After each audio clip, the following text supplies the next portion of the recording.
Maayong gabi kaninyong tanan mga amigo, mga amiga. Welcome to another edition of Joey Manguera Podcast. Karong gabi naata sa legendary Cuenco House. If taga Guadalupe mo or taga Cebu City South District, I'm sure katultol jud mo dire. Daghan kayo ni og history ni Nabalay. Apan karong gabi na swerte kayo ta na dire ang atuang episode sa Joey Manguera Podcast. Nya swerte sad ta nang tag-iya sa balay mausad ang atong guest. Di na ni siya estranghero nato, mga Bisaya. Excited kita makadungog sa iyang mga experience in both public service and in life. Akong uyuan, multi-term Cebu City Councilor James Cuenco. Ito, maayong gabi ito to. Good evening, Joey. Salamat. Thank you for having me on your podcast. I know bago ning imo, but I'm sure daghaning maabtan. Eventually, magkalami. Basig makahabot ka mga 2 million views, ani. Kuwanto to, how are you doing these days ito? I'm good. Actually, I'm trying to relax because of naka-recovered ako ba from the hectic schedule that I had when I was still in the city council. Nindot ang life karon, less stress. We take it easy. Di man nawa naman punta ka magkabata. So, good for our health. Tunod. Kabantay mo ito kunin mo ito, di blooming kagamay. Nindot kayang set up diri sa balay ito. Familiar kayo ni. Was this a radio room before? Yes, actually, when my father was still alive, they used to do remote broadcast. Kaya doon naman sila programa sa DYLA every 6 to 7 p.m. But kaning mas preferred magod sa akong papa nga, diri na lang kay doon na, they have their own equipment here. Ang sound system, mga microphones nindot kayo. So, very convenient, and that's what they did. Even the guests that they invite on their program, diripod nila parion. Nakasuway sa dyan ito na iyang balay niya siya guest. I don't know. I don't remember. Actually, wa mo yun kay kumupalo adto. But I knew for a fact na daghan good siya mga bisita during that time. Okay. Growing up dito, of course, we all know your dad as Lolo Tony, Congressman Tony Cuenco. Growing up, of course, kay Lajutan na he was a lifelong public servant. Yeah. What was it like growing up? Oh, as early as 4 years old. I was 4 years old. Kaning congressman na to akong papa. That was in 1965. The first time he became congressman at the age of 29. And I remember, sa 4 years old pa ko adto, I remember, magkuyog-kuyog ko sa kampanya kay di yun ko magpabiya. Kay akong mama mo kuyog mampod. I didn't want to be alone. Ang akong mga younger siblings, kuan man, kaning wala pa, mataw. Ako pa yun na adto.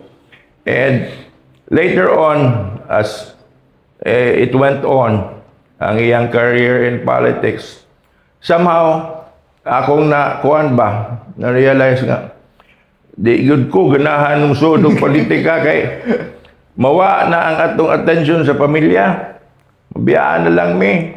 At yun ang priority sa katauhan. But later on, when kanang kuan ako na mature enough na ko to realize nga passion man yun niya, and there is nothing we can do kung mao yun na iyang hilig, mao yun na iyang passion, and it's worth it kay serbisyo man yun sa katauhan, and he finds so much appreciation in the work that he does. Okay. So grabe jud ang time. How old are you? Balik na 4 years old ka? Yeah, I was 4 years old when he first became congressman. And then,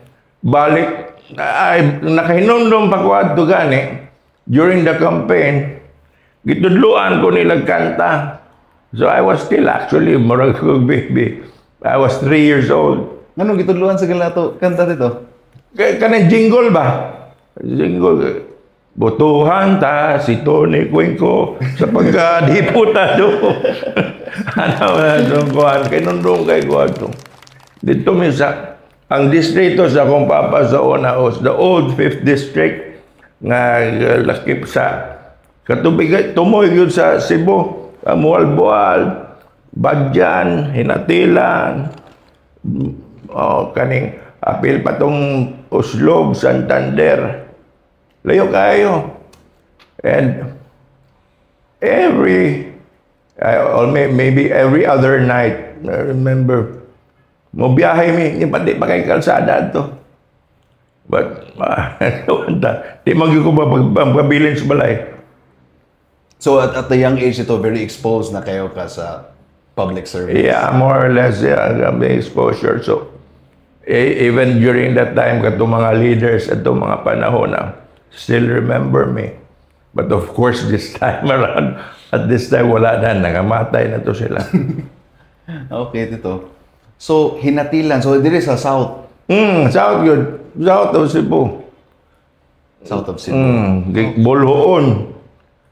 Kana, Bolhoon, Oslob, Santander, Sambuan, Hinatilan, Malabuyok, Alegria, daghan to. Ito, Mualboal. But I noticed ito na from bata ka, exposed na kay ka sa politika, but if I am correct, you ran in 2013, medyo Very late. Very late. Actually, because I was really the most hesitant among the members of the family. Dugay na kogi kaning wa man po gipugos but encourage kulit nga pa kuanon ko nung to enter politics. But mo lagi na, as I said, at a very young age, ako na nagisumpa. Politika. You know, it's not in my personality, Manggod Joey, kay iba manggugo ka ng sure kag politika. Sa iba na nag-iilad ka, kailangan ngisi lang gyapon ka. Isur kay na, eh. Isur ko so, they you're going mo na. So I think it's an ordeal. that Yeah. Most politicians. For me, ordeal good. But kanang uban, it's natural for them. But I'm sure maybe some politicians also, Tito, they find it challenging as well. Yeah. Na- Kaya, dahil lagi kang maingkwentro nga, kaning nasa tabangan mo, ilaron magud ka, iba kang gilad ka. Pero ngisi lang yapon ka. At talisura buhato na. But despite it all, Tito, despite na, of course, sa imo mga nakita, you still ran. Yeah, I was forced to because at that time in 2013, my dad was supposed to run again after katong 3 years nga. One term nga pa Hawaii. Si Tommy Usmanya man to inipuli niya. But after that, he wanted to resume. But during the middle of the wapatoy filing the certificate of that candidacy, 2012, I remember that. We were already with a group of Mike Rama, kay kaning nibuwag naman si Mike ang Tami. Atong panahon, Mike was mayor then. And away naman siya sa grupo. So he put up his own group. And we joined him. And so my dad, ngukuhan lagi. Dagan nung siya balik pagka congressman. But then, isuo lang yung vertigo. Nagsugod-sugod pa lang kampanya ba. And it became worse. Malipo na siya. Sometimes he passes out. And so, kuhaan siya, I have to have myself cured una. So, back out siya. And then si Mike was nagkisi-kisi. No, na dili, pwede, kinuha na forma na, maganti na waikwen ko. Tapos ingos Mike, si James na lang. Kumalap niya, oy. Kuhaan maggugusto ko, papahanggaw magod siya. Kaya kay mawawan ko, no. Sige, agwan taon tani. And to, but actually, no regrets. Okay man, libre man ang kampanya. So, 2013, you ran as a candidate, Jud, dito. Compared to the previous campaigns na you were only, kumbaga, supporter. Yeah, that was the first time I ran as a candidate. Yun.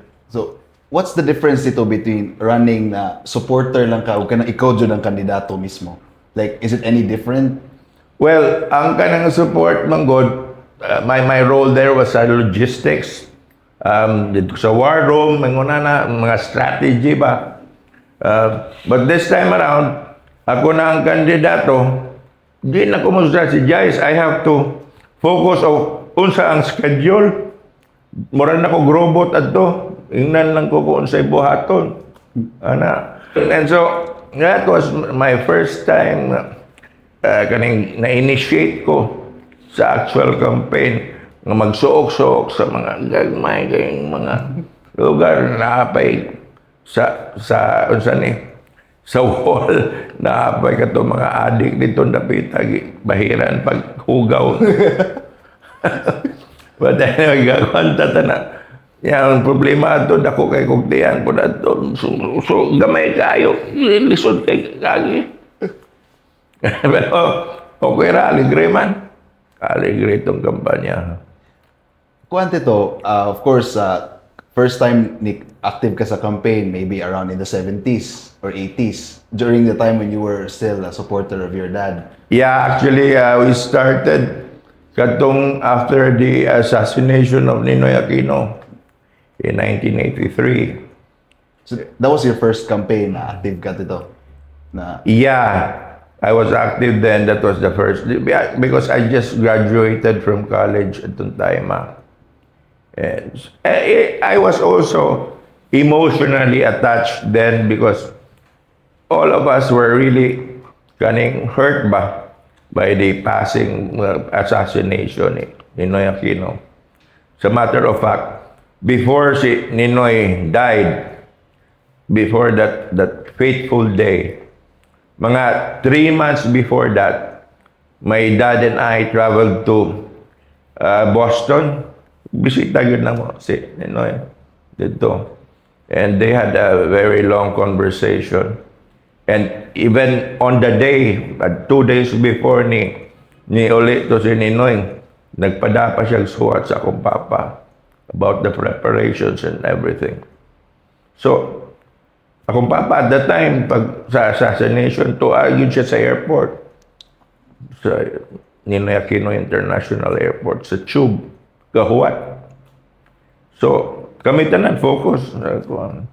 And then when he was katong gipusil, but sa sakita yun.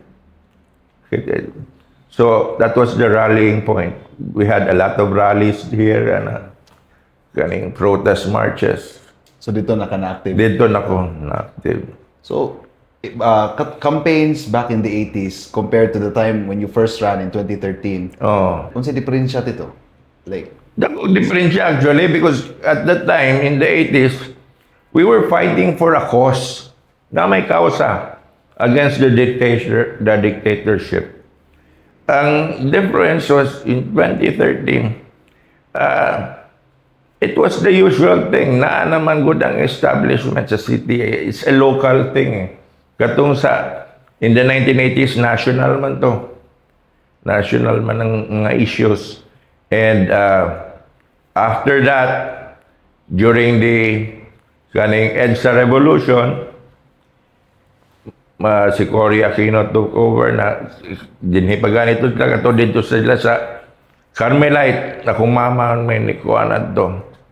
Ni-arrange sa Carmelite Monastery nga to sila kuan safekeeping. Sila President Cory, si Chris Aquino, pato si kuan Exoni, Cory, si Piping Kuwangko. So, after kato si Cory na took over, my father, si Tony, became Minister of Political Affairs. He was a cabinet secretary. And soon after the kaning nahuman ang namugna ang 1987 Constitution, there was because at that time pala 83, no? 83, di position si Ninoy. 84, na ay kuan election for Batasan Pambansa, National Assembly. Nakadaog si, akong daddy o si kaning Siling Fernan, Marcelo Fernan, late Chief Justice. That time, ang Cebu City at large, walay north, walay south. So, ang voting was the whole city. But then, ang kuan, duha ka buok nga, bali congressman because assemblyman is the same. So, their term was supposed to end in 1988. But because na kuan, na EDSA revolution, nawa ang parliament, nawa ang batasan. And to siya sa akong papa na imong political affairs minister. And soon after, nagpatawag og election because to was a constitution. Election for regular members of Congress, both the Senate and the House. And my father ran again, and he won in 1987. So, mao na to, nagsugod-sugod na to. I was involved in his campaign mostly. Mostly on the sidelines lagi kuan. Ganing sa mga needs sa mga kuan, mga kapitan, mga more logistical than anything. Dili jud ingon na as a candidate. Dito. Dili ako amot lang ha, pero I never learned to ganang marketing bitaw, ganang mobaligya sa imong kugalingon. Ako di hites yun kay na nako kanang manghinambog ka ako ingon na niya na not my cup of tea. Isod kayo. Which is opposite kayo sa politiko. Oo, kasi opposite kayo. Kailangan you have to sell yourself. But nalisod. Grabe. Balik ta sa 2013 dito, how was the election process like? Aside from the handshaking, the pulong-pulong. Yeah. Mo lagi na handshaking. Pulong-pulong kada gabi.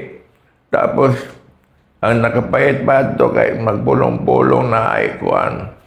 Tulo ra ka buok ang maminaw. Ang ikatulo, iro. Pag yun. But, you get used to it. Eventually, when you have kuan na nimo ang message, magkadaghan naman ng mga tao. Aligretas, kaning mag-meeting di abanse na, wala may mga tuingog na subuhaton, manayaw na lang na eh. So, first time to nimo to sa meeting de avance? Or sige na kagsayo all throughout the... Sa meeting di abanse, ito ba ha? Nagsige po di ko sayaw. sa mga pulong-pulong. Sa mga pulong-pulong, musayaw sa gato. Dito. Sa kanta pagani ko. So, unsa may inspiration na to sa song, sa dance, or like, ikaw, imo hara to? Ako ra to, tanawon ako kisay mga dagat on dapita ba? Yo, itong gawitan. Ringaw sa ng campaigning ninyo ato. So, 2013. So, kasi kauban ninyo ito. Of course, Mike Lama was the mayor then. Yeah. Katong 2013, upat ra may kabuk sa South nga survivors. Actually, tulo. Dave Tumulak, Hans Abella, and myself.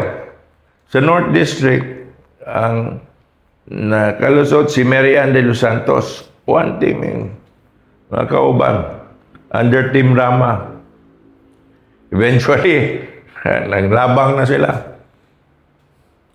But ako, I stayed with the original group. The group. Pag human sa election dito, of course, alay mo sa mayor. So, things were easy in the Cebu City Council in terms of legislation, in terms of getting We things were done. allies, but we were the minority. Majority was BOPK, and it was very hard to get approval sa mga projects, funding most especially. Of course, mamamagin na basta. Dihado ka. Bisag imo ang mayor, pero ang mga councilors to speak us. Disod kay pagkuha og kuan kaning proper bala para matuman nimo mga proyekto. So it matters, Jud, dito, no, the numbers in the council. Oh yes, definitely. Because anything that you propose, whether it be kaning resolution or ordinance, nga bisag good makaayo sa mga tao, but if they see nga kaning maalkansi sila in terms of credit, isang credit mo adto, hindi yun nababagan yun na. And muna, legislation manggod is the art of compromise. So you have to makighalubilo ka ba sa mga kontra sa politika, kontra, pero actually we're all friends.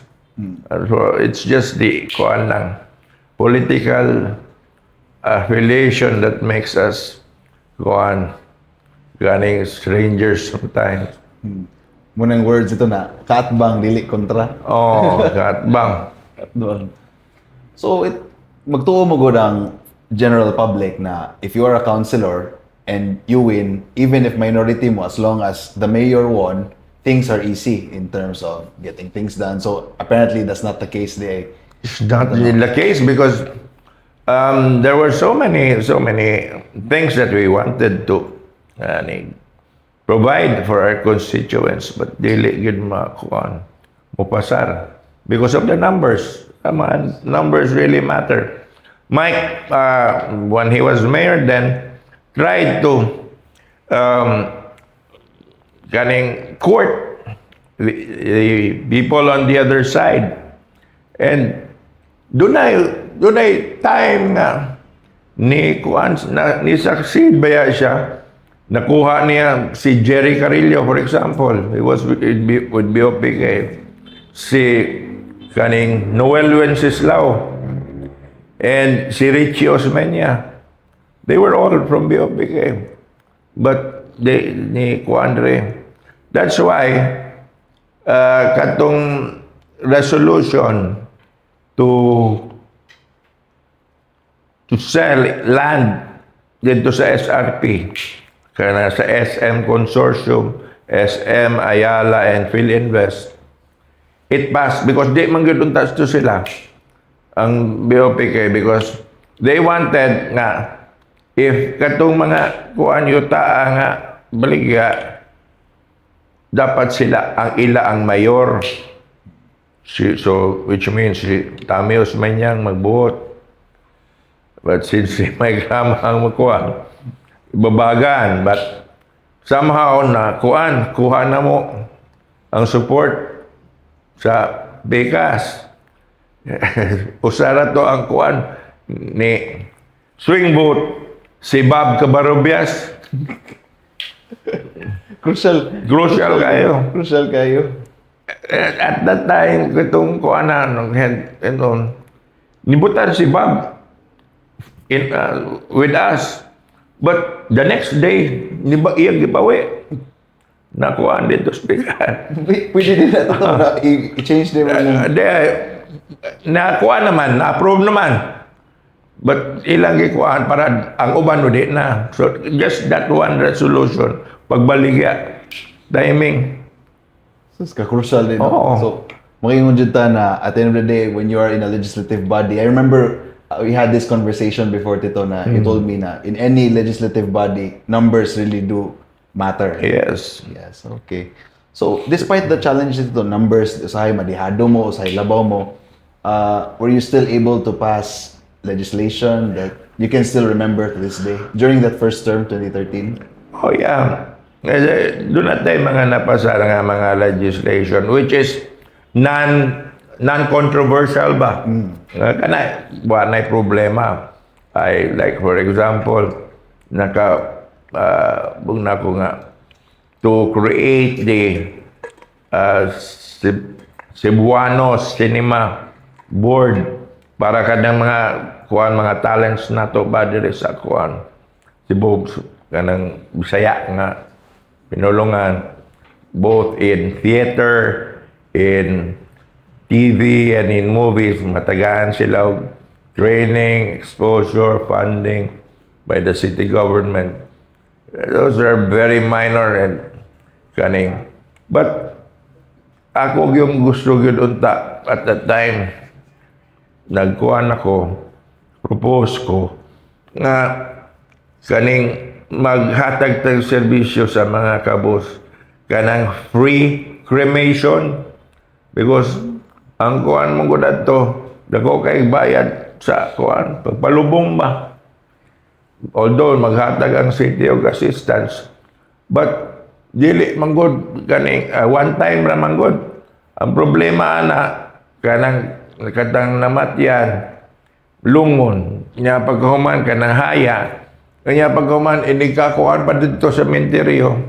Ang problema na god after a few years kay tungod huot kayong sementeryo tangtangon ang mga bukog. Ang uban ipanglabaw wala lang kay bawasan na nangawagtang.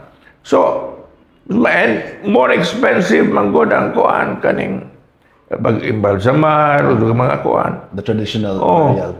So, although it's expensive po ng cremation, gusto na ako magtukod ang Cebu City yung own crematorium para kanto taon dili maka-afford. O kuha naman na accepted naman yun ng cremation yun.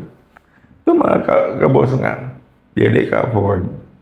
Libre. And then tagaan sila mga earn nga naagi lugar para sa permanent. Di na na magsigagapan pangita sa itong imong matyan. Tinood. Oh. If tinood pa dyan itong case dito no na pangukayo ng mga patay. Oo, so, bango kayo. masakitan dyan itong mga siyempre katong Wala. giulit ito. So, after the 2013 term, 2016. Ito. Oh. So, at the time, BOPK won. But daog ka sa... Yeah, BOPK won si Tommy. But we were in the majority. Aso nabali na sad. Nabali na po. Nabali na po. Nabali na po kaysa minority to. Pero majority no, majority Oh. no, dili inyo ang mayor. Dili mo ang mayor. Amo ang vice mayor, si Edgar Labella. Labaw may atong mga, maybe mga 3 or 4 councilors over the other side. But ang problema, gipangulitaw hanap po ng mga naana mo. Ito si Dito Mulak, si Marian de los Santos, si Hans Abella, madugay, nakuha agad. Ako, sige nilagbantay. Silang may krama, sige bantay na ako, basig makuha ko. Kundi lagi ko. Wala, ako when I say nga di ko, I stand by my word. So, at the time na to, bisag majority, nabali na sa ng panahon, majority inyo hati to, but the mayor was not nasa Pikas Partido. Oo, but eventually nakuha na po nila ang majority. Kinibali naman uban. So that term dito, natin mga nakapasal yung puntag legislation despite the hurdle. Yeah, yun at 2 or 3 nga kuhan. Kaning, legislate. Actually, sa kadugay ato, wala ko kainomdom, wala ko kakuhan sa mga records. But the records should bear me out. Siguro mga 4 o 5. Nice. Mga kuhan, major pieces of legislation. I think 4 or 5 is accomplishment ito despite na dili na to alay ng mayor. So it really takes a lot of convincing na okay siya. Yeah, really hard. Dugay, it will take time yun before mapasar. Okay. Although moagi lagi sa legislative napay public hearing, but when pag final deliberation doon nagay mga mo sukit-sukit, mo kuti-kuti. Subo na po nato. Mag-compromise. So, more or less, it will take you about 5-6 months. Just for one ordinance. Just for one ordinance. Ang resolution, problema, dali raman na. It's just the sense of the council. But the ordinance is makote. So 6 months for one ordinance. Ang dalira ka ng mga renaming of mga streets, mga nana. mga dali. Pero kanang mga major ordinances nga dunay penalties nga na. Pero I'm curious dito, bitaw, maging isgot kag renaming of streets, bitaw. Why do politicians rename streets? Out of curiosity lang. Like, kaya masyakro man ang mga tao mo, makasagaro ba na lang, ano, giusab ba na ang pangalan diya? So, Actually, doon ang kaklase, national and local roads. Kung national road gani, or national buildings or structures, for example, kanang second Mactan Bridge, all bridges, for example. That's a national project. So, ang mag-rename na, ang sponsor sa Congress. Ang mga streets, local, basta city street, dili national, city council. City Council. Now, there are guidelines on how you can rename a street in honor of a particular person. Kung ang kuan ko na, ang criteria is that person contributed significantly to the kuan progress of a particular barangay or the whole city. Tapos, kailangan patay na. At least 10 years na namatay na. Pwede na ma-rename ang mga streets nga previously wala gipangan sa tao, sa katao. For example, kaning sa Bay Street nga dili tao. Kaning doon ako yung gipasal gani Spolarium. Sa kuan sa Dulo. Nag-sponsor ko nga i-rename ang street to Mayor Yuloyo Bores. Yoyong Bores. Kaya ka na siya, kato siya. Dugay kayo ito na mayor sa siyudad sa Subo. Boxer to siya. Taga-Pasil. And kato si Noyoyong. He was such a character. Dugay nga tayong Mayor dire si Serhing Osmeña, the father of Tommy Osmeña. But most of the time, wala siya. Dire, dagan siyang mayor. Tapos, in the middle of the term, dagan siya kaning senador. Ang vice mayor, may vice mayor man to si Yoyong Bores. But eventually, pag martial law, siya na yun for the longest time. Ano ako nabiliban na to? Kay, kuan good down to earth, good kay ba? Muha to siyang Manila. Mag-commute. Ang hotel. Kuan. Taxi. Walay kuan. Walay ere. Simple kay nga tao. Way bodyguard. Mayor ha? Ayano kayo. I'm very humble. Makita ang taga Manila ato niya dito, mapreha na to, ordinaryo lang na tao na nibiyahe. Okay, so sumuti rason na man sa Dulho. O shout out day sa Dulho, among suod na igala dia, Konsehal Dayan Abellanosa. Shout out dia Cons. Si pangumusta nimo dito? Ni supak sila to akong ordinansa. Maglibog ko no ang kuan. Kaning muhatod sa suwak. Anyway, of course I recognize that. Di man ta gayo gulo. Kung siya gusto sa katawa na ito, kuan. Okay na ko. At least you would call yourself dito kanang a flexible leader. You should not be kuan kaning hard-headed nga di ka mo kuan mo bend. That's the way kuan to deal with legislation. You have to be humble enough to know your limitations. Di man ta perfect. Maybe some people have better ideas. And we welcome them. Sumoto siya So katong Dulho na time 2022 man to. That was 2022. So after sa 20, balik na tong time, 2016, so 2019, di man ni kay ni Daga na to dito. 2019, oh. Niunda ko pag 2019. Kay bored naman yun kahit ako, Papa. Niluoy ko. Ako baka naman mo nga. Di magkukuganahan. Sulipay kay ko. Pagingon niya nga. Ganahan siya, na-board siya. Ko, sige. Pagingon kay ko. So sa ako naman hindi malas. Sa katuig na. To na timing sa COVID. And Kung na time nakabalik ka sa service after his death dito, nakabalik ka. maulagi na. 2022. Nalipay na unta ko ngawa na ko. So, mga daghan yung lessons, I'm sure na to. Of course, pila ka years you were serving the public. What are the most kanang memorable lessons na you would say na would stick with you even after public service? Well, not kaning lesson, no? Kaning fulfillment lang ba?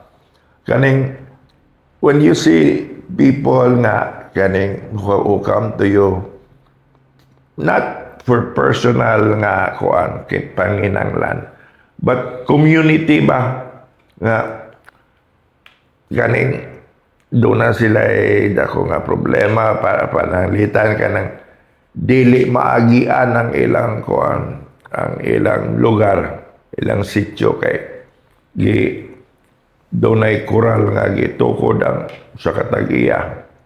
So sa subdivision may ngunana. Tapos they come to you.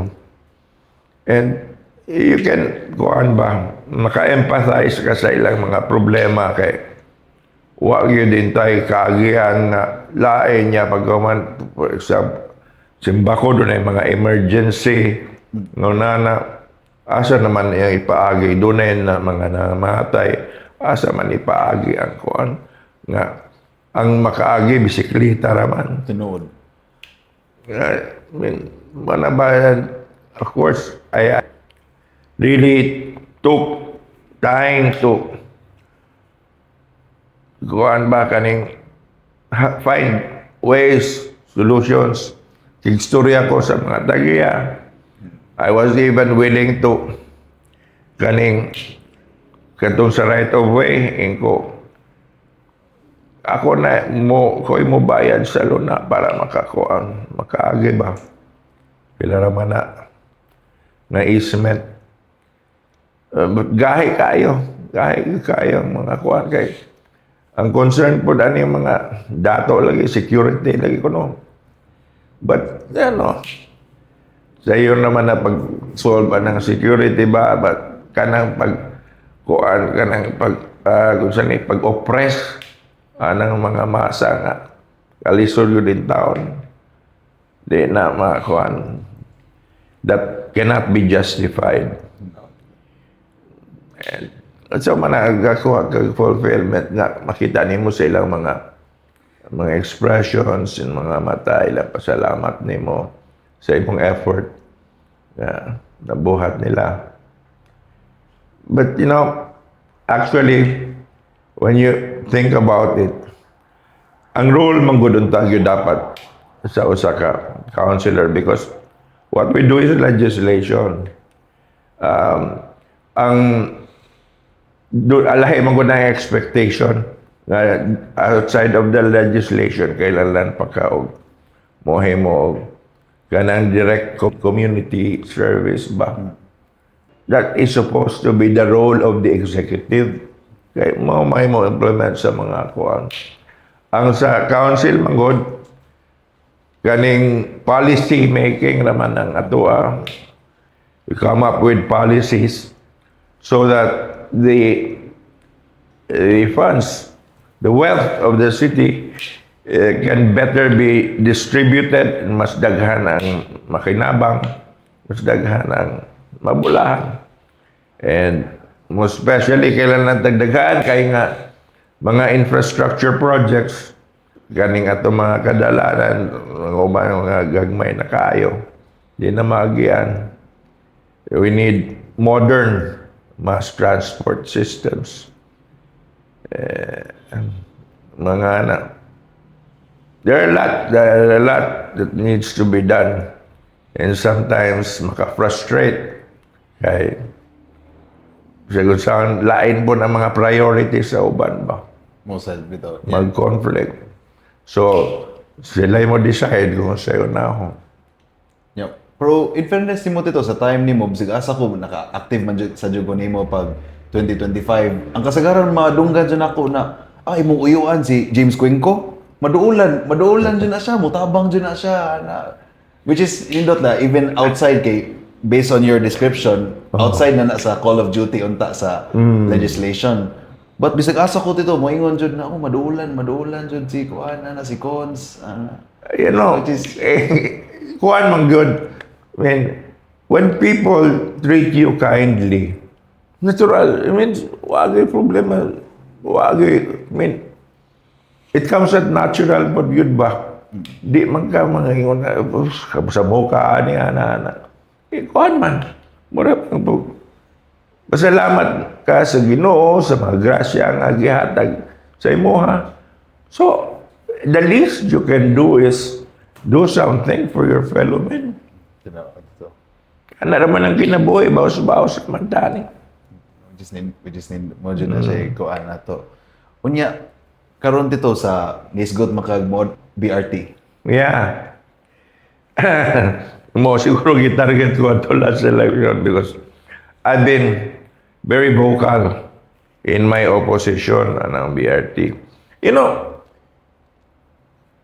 importante kayo sa itong syudad nga dunay mass transport system. Biyaan na ta sa ubang mga major cities in the world. Subways, mga LRT, mga MRT. Kitawa. But kung ang ipuli man lang ng mass transport, ganang BRT, okay ramang good na unta sa una. Because that concept, that was conceptualized in 1995. Panahon Dami Osman, you know. They went to Curitiba in Brazil. Mo nang model. But 1995, pila na naman nakatuig. Since that time, until today, kapila naman pilo-pilo ang volume sa mga sakyanan nato diri syudad sa Sugbo. Kunya, nilapad batong kadalanan.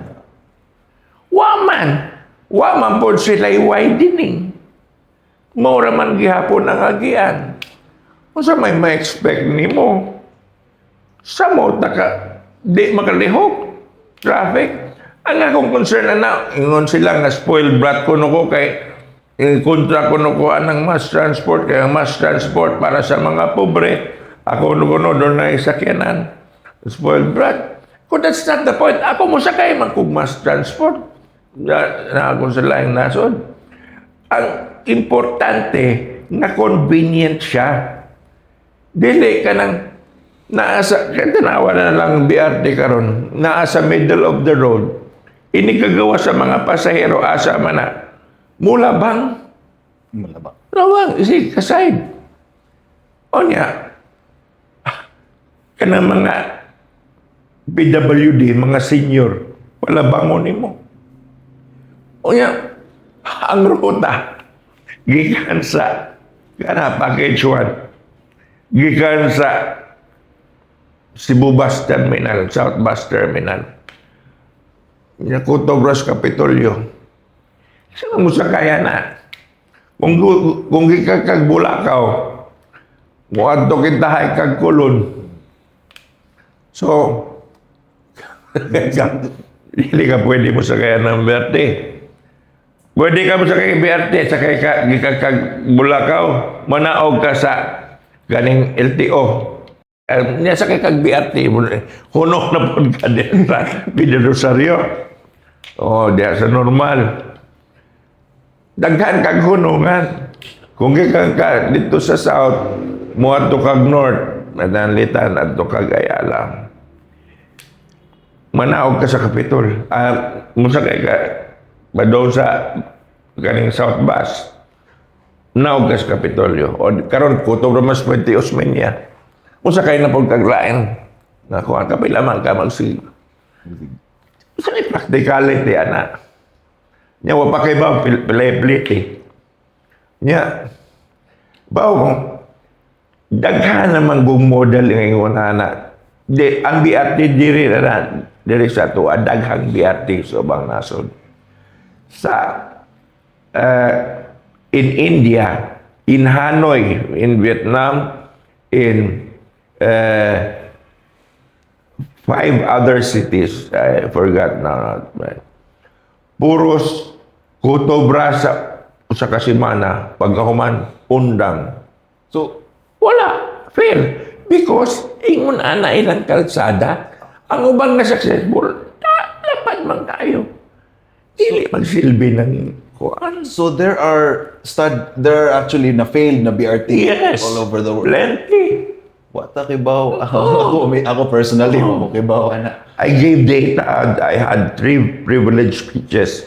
Doon na pag engineer, transport engineer nga akong invite na witness na speak before the council. Kung sa it will never work. Kung sila, ano ko nung karon ako nireklamo, nga, ako nang nagasto. Ingko, pagka, sugod na nawa pa man ko. Nya, katong naan ako, excited mo tanan, wa pa man ko kakita sa specification, unsa na. Bagibawon ako nga, ingon na may tabo. Posible kayo, saan man mo pag-agi sa Iscario in town. Kaya ilan man ang siradan na Iscario. Para ikuan, dedicated lane lang gihapon. Nipis naman gani kayo na. Iko, kung gusto mo abli sa Iscario, ablihe po ng access road ka sa Guadalupe padung sa Lahog para ma-decongest. Kanya kaning bantal sa uning pagkatog talambat, BRT. Ang sakinan din na mo lihok. Doon na emergency ambulansya sa akong pag-agi. Doon na sunog bumbero sa akong pag-agi. Kaya dedicated man na di man na maagian sa ubang mga sakyanan. Asa man ka mo agian na. Ingon ko, kada kong kwarta nga gahin para ni anak. Ang nindot kayo nga proyekto kanang South, ay kanang Expressway, gikan sa Naga, padong sa Danau, sa Bukid, Agi. Ang problema, anak, sa man kwarta. Kanang kwarta sa BRT, gasto na dito. Ang mga tao gikan sa South o sa North, di na mo aging Cebu City. Interconnected na Oo, sila. so, luag na ta din eh. Oh. Solba na itong traffic. Which is mo bitaw nilang kabantay ka ig holidays na mingo juging Cebu City. Oo, kaya naman sa probinsya. Oh, kay majority sa tao diri is nasa Cebu province diyan kumbaga originally. Mga transients na sila. Okay. Oo. Admirable dito na of course maman politiko o kadungog na very vocal kay sila, and then I remember ni gawas ni na article sa newspaper one time to nara ko sa balay na standby ko, hala, ni palag si Tito sa BRT. And all the other politicians na were silent. Oh. But ikaw, very vocal kayo ka at the time ato. Oo. Kontrahan man ka kung buwan ka, makontra ka. So which is, karon na nagastorya dito tabahin na ni Tito. Kasabot sa ko sa imuhang sentiment nakita nimo. No? So, very... Ako, if it will work, wala magiging ko'y problema. But ang problema, lisod magmuna ko anon. Kung numingon pa silang subway, yes. Kaya dito wa kay kontra sila. Kung numingon ka MRT sa ibabaw. Pero dito ka sa coastal mo agi. Dako kay coastal area na to. Gikan sa Talisay, Minglanilla. Agi na coastal, tapos naapay mo. Kuan sa kaning Mactan Airport. Ang coastal, kung tadanaon sa Katmon. At least, inikatukod sa structure, dili taman nila og mga kalsada. Gana. Mo dyan ay idea Oo. dyan. Na we're building new roads, Oh. closing kana to gigamit ron. MRT, route. Ito. Really. Mo to, shock bitaw kay Kwato. Wala, vocal man crazy. Ang mawala yung bungsun man ang kuhaan. Bungsun man gasto, kwarta. So mo sa Yeah. nindot nakanindot bitaw nimo dito kay di ako nabantay bitaw nimo sukad-sukad di jud ka mahadlok dito like uban safe ra kayo ikaw kay sulti jud ka sa imong your opinions or things that actually matter like kani usa na BRT. So I think that's Yeah, because that's people's money. It's not ours. Sayang kayo. Pero kung gago, if I don't speak out, I took an oath to protect the interests of our people, our constituents. So that's what I did. you know, kaya ma-affected ba dito sa if mo makita is ang future generations. Siyempre, if mo develop na, di ba? Yeah. So, diyan makita if okay ba or dili. So, if simba kung dili manindo, so, oil lang Mawala. future generation. O niya, sila yung magbayad sa utang. Nagkadako. Kanang BRT supposedly 3 years ago pa na nauman eh. Garon, kano sa pamanamaw man ang tibok nga package. Kada tuig nga ma-postpone, nagkaburot ang presyo. Kay, palit pa man kag right away, bayad ka sa right away. Magkataas man ang, magkasaka man ang presyo sa yuta. Mahuman man gani na, unsa may gamit. Isa may makabenepisyo. Hopefully, ato mo mga kuan. Karon gani wa gani operator ang gusto mo kuha na. So, walay operator mo, Wala. musokol, Uy, musukol kay kakansi. Di man ka makapa. Makapatuyang o presyo sa plite. Dapat affordable sa mga kabos. okay, di ba, momento lang ingon na okay kuno kayo, kaya bus, diretso Oh. na, balik. Mga bus, di sa hago sila na ilang biyahe unta. Oh. Yeah. Masyak lang ta makadog na way mo sokol na operator because sa ilang side, lugi jud. Supposedly, ang mo kuhaan ko na special buses ka ng tag-as. Kunya electric. Yeah. Kaning para less emission ba? Carbon emission. So, nagkuhaan sila, ang World Bank, nagkuhaan sila, solicit sila, DOTR. Kisay gusto mo operate. Ang mo qualifier actually, na private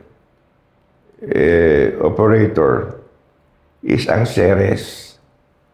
Kaya na naman yun sila experience sa kuhaan. But ang Ceres, ni back out din. Kunya wala sila ni dayon. Initially okay unta pero Dili. Qualified sila, but dili sila ganahan. di sila ganahan. So muna karon we just hope it will be best for Cebu City. Sa atong mga future generations dito, like of course karon makita nimo ang society na anay mga emerging na young leaders or not necessarily leaders like in any profession. What is your advice to the young people of today? Well, you have to excel in anything that you do. Maumagin na importante. If you want to go into politics, ganing start sa barangay or even sa city or municipality, especially sa mga younger generation, it's important na you have a basic knowledge of our constitution, the laws, because you can dream of a lot. Idealistic ka. You have a lot of idealism, daghan kay kag mga gusto nga buhaton. But if you do not know the way how to go about it, you'll only be stymied. Sa wayon lang ka, you'll be ridiculed, especially when you appear before the city council kay you have to defend man ang imong proposal.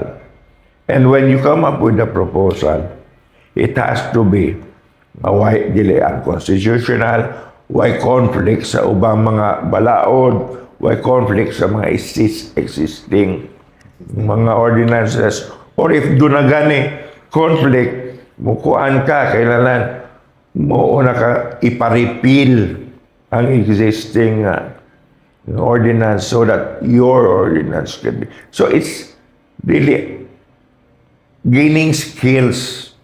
You have to master. Ganing. Not really master, but isang basic knowledge lang ba on how to go about coming up with pieces of legislation that will matter. Kaya mo debate man, you have to go through the deliberations. There will be debates. You have to do your homework. As a matter of fact, kanang agenda before every session, disseminate mo na sa mga 3 days before the session, at least. And we make sure, kung saan mo ka-busy, spend moral technique, squilag balik. Balik. Okay. So kung mo nagbasa natin. Oo. Mauna yun, ganun mo kay. Daghan mo mga attachments, kailangan ni mo tanahon, unsa may ilang katarungan nga nagkuha na ba ni supporting ang document, Kaya usahay masipyat ka. Kanya, pag umandi ka kabantay, makalusod lang. Kasagaran man good sa mata sa public man good na politicians, councilors, they just rely on labi na dato mga politicians na syempre walay prani mo tito na background na may uban na walay background. So they rely on consultants, lawyers. So based on what you're saying now, it doesn't work that way. You have to kumbaga, you really have to. Of course, do na it will have katong imong mga kuan staff nimo no. Sila yun na mo go through that. But daghan, ako nakabantay ko, daghan ma-miss out nila. Kung dili nimo ko ikaw mismo mo scrutinize. Kita nimo daghang mga items na miss out ba nga kuan, which you can use later sa session maka-argue ka ba. Yeah. Speaking of staff dito, dito ka mo shout out sa itong mga staff sa una sa opisina. Oh yes, ato mga staff sa una, ito mga ngilngil ka mga kuan, mga laki. Shout out ninyo tanan. Kuan, maya kay atong kauban din si Joey, na anay kaugalingon nga.